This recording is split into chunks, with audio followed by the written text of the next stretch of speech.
Welcome back to the Wandering Off channel. My name is Sam. Today we are exploring German cuisine in Frankfurt. We're exploring some of the best restaurants, best street food, and just some hidden gems that we weren't quite expecting. So without delay, let's jump right into it. This was the first restaurant we visited here in Frankfurt, and it was a minute's walk from our hotel. And honestly, it was some of the best food we've had on this trip. We got a variety of options from their menu, and the whole place is packed with cool artifacts that represent Frankfurt history. Even to the menu. The menu is so packed with cool graphics and detail, it just gave the vibe before you even got your plate of food. The pages are so beautiful. Okay, so we have the spicy goulash soup. We love goulash so much. Get a nice coating in. Ooh, a nice piece of beef.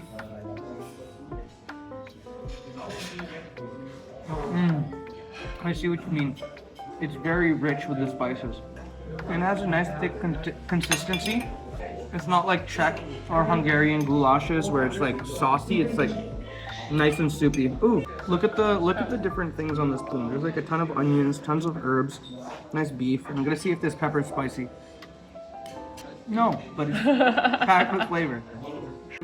It's the first time we saw hot and spicy goulash beef stew. Yeah, I'm excited. We've had goulash many times, but we've never had like spicy goulash. Wow. It's really good. And the beef is like quite tender. It's real good. Trying her first sip of this German beer. For how light it is, I feel like it's bitter. There isn't that like punch in the face beer liquor. Like it's like subtle, but then it's like bitter on the sides of my tummy. Yeah, I feel that. And it cost us about €5.40, which is about $7 or $8 Canadian for a pint, which really isn't bad. Look how good that looks, man. It's like a beef roll with bacon and a ton of like delicious things. These are the dumplings. I've never seen anything like that. And the cabbage that almost looks like sauerkraut, and a delicious gravy at the bottom. So here we have a Frankfurter Schnitzel with their legendary green sauce, which is this herby, creamy sauce that is famous here in Frankfurt. So you try the sauce, so I'm just gonna start with that. Whoa. It's herby and creamy. I almost want to say there might be like a little bit of mustard, but I could be wrong. She's gonna douse it up with that lemon. Oh my god, look at the crisp on that. Yeah. Here, I got an idea. Really? It's so good on its own. That might be like one of the better schnitzels I've had.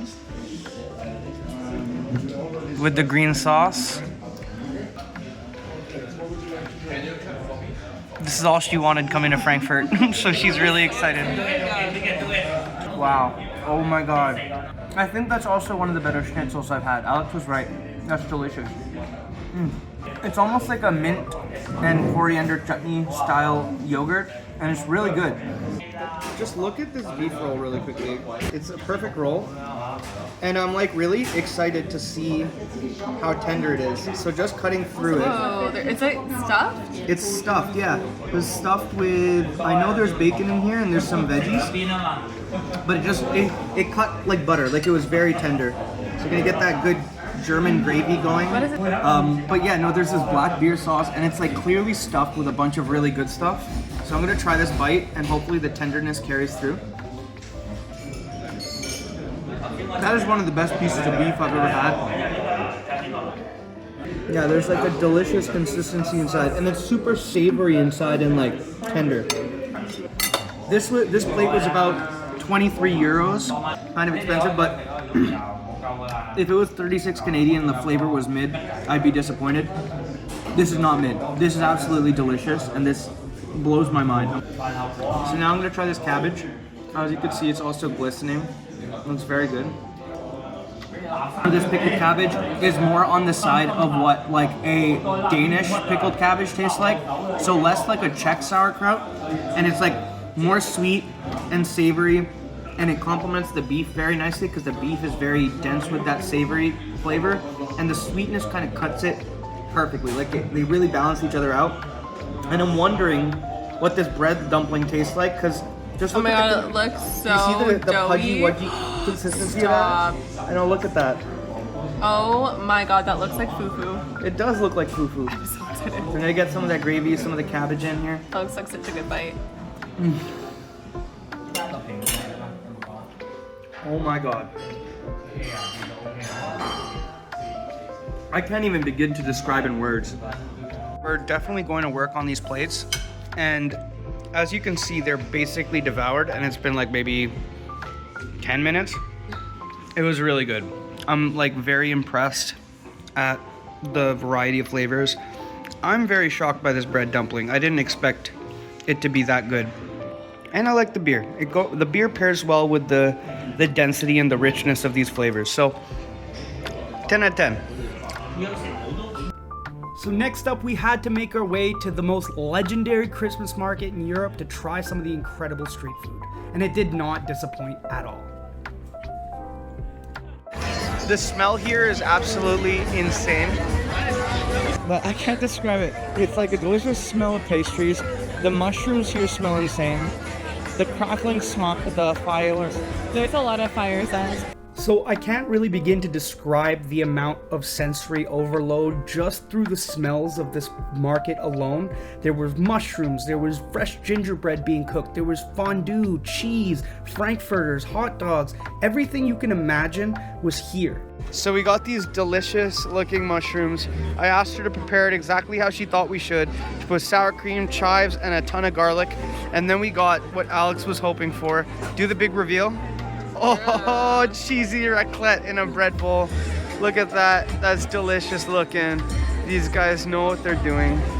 And we're here. And we got another binding beer. It's a cheese fondue. It's not, maybe not raclette, but it's whatever. There's raclette too, but Yeah. I wanted the fondue. Yeah, we've had enough raclette in Montreal. Here, bread. Bread. Cheese. Oh my god, look at that. Reaction? Perfect in Very Italian. good. Very good. But it looks so good. Oh my gosh.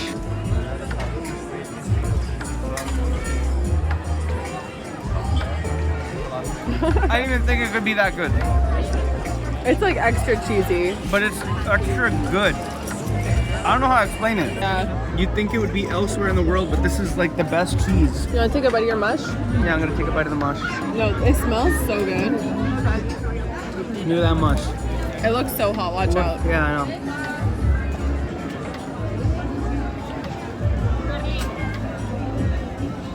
They're almost like stewed mushrooms.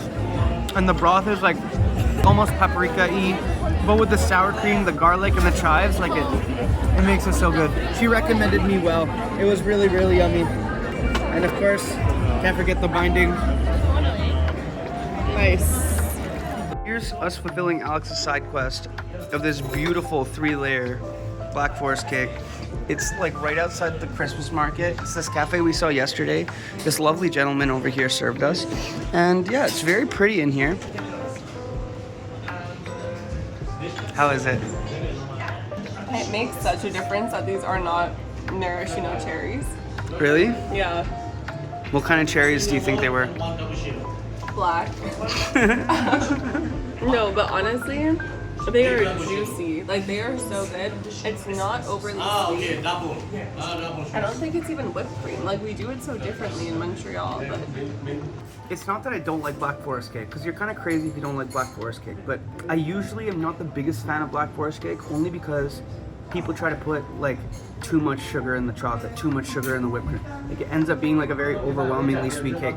This, on the other hand, the cream is light, the cake is light, but it still has like the flavor of each. Like, you taste the chocolate, you taste the sweetness of the cream, you definitely taste the cherry, and the cherries on top were like kind of bitter.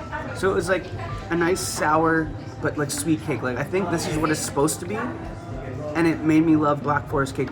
I feel like you won't be able to try Black Forest cake and enjoy it in Montreal anymore. It's really good. I love Black Forest cake, but there's like an artificialness to it because it's made with like whipped cream, chocolate cake, which is fantastic, but like whipped cream and like maraschino cherries, which I like all of those things. But this tastes like really, really fresh. Like, this is like a totally different kind of Black Forest cake. It's a very good cake, yeah. I'm a happy girl. Very happy. After all that food, we had to burn it off, so we did what we do best, and we wandered the streets. Frankfurt is so beautiful, and these trees were super cool. I had to just stop and stare. And then we jumped right back into the food. We had to jump for some German sausages, as everybody always talks about that, and we knew that this would not disappoint. And let me tell you, it absolutely did not disappoint. Very tasty, not very spicy. They said this one was the spiciest one here. There's a lot of people, so it's kind of hard, but very good. I think it's important to note that we obviously didn't get to try everything in Frankfurt, and there were so many options. Like, I can't underscore it enough. There were so many things to try and so many cool things to do, and I think visiting during Christmas time really gives you that opportunity to have every cool thing that they might have in their cuisine on display. Like, there were potato latkes, there were fish sandwiches that looked really cool. And one of the things that really stood out to us was the smell of popcorn. That smell of popcorn was everywhere, and it was absolutely insane. So you guys have to check these things out when you come, and we heavily recommend coming during Christmas time. So this is our first time trying like chocolate popcorn. And at first I was a little concerned, but I think it's growing on me. I really like it.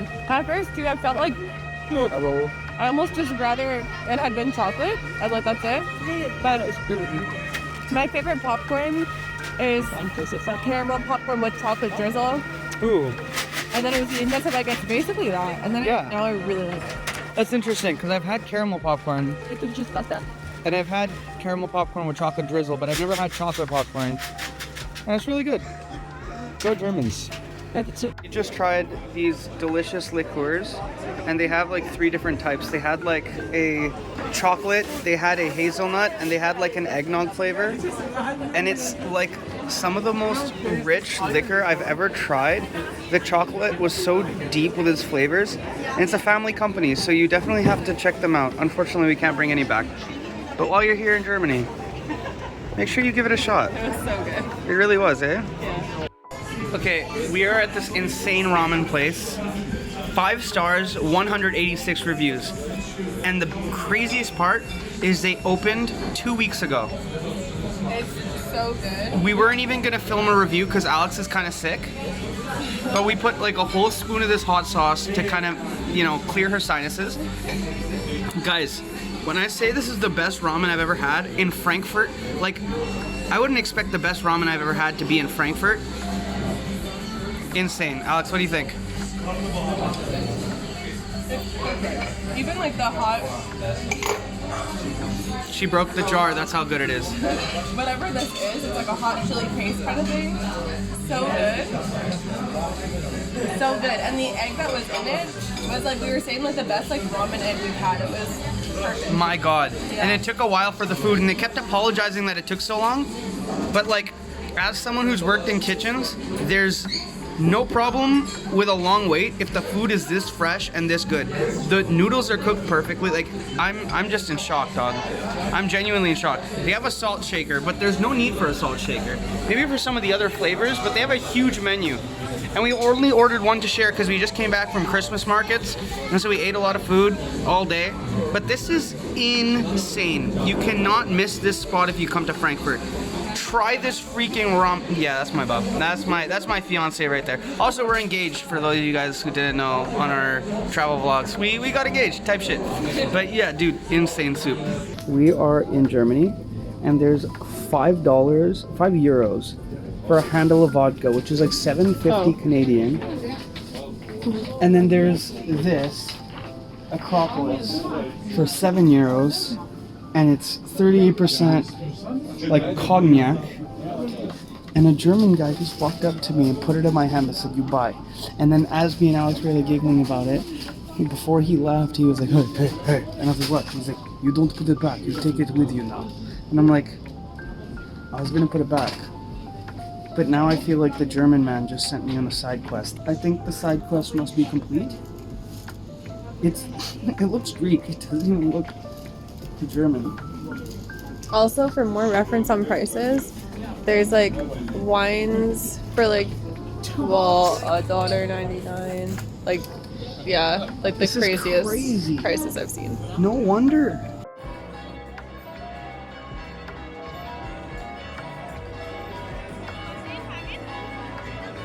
I can honestly say that this was one of the most magical times of the year to be in Frankfurt, and honestly, it blew our minds. It was one of our favorite parts of this trip. There was so much good food to try, and so many things that we weren't able to film just because of noise or crowdedness, but everything we had was great. Tried the gingerbread, we tried the hot dogs. We implore you to go and explore with your senses and dive into the beautiful culture.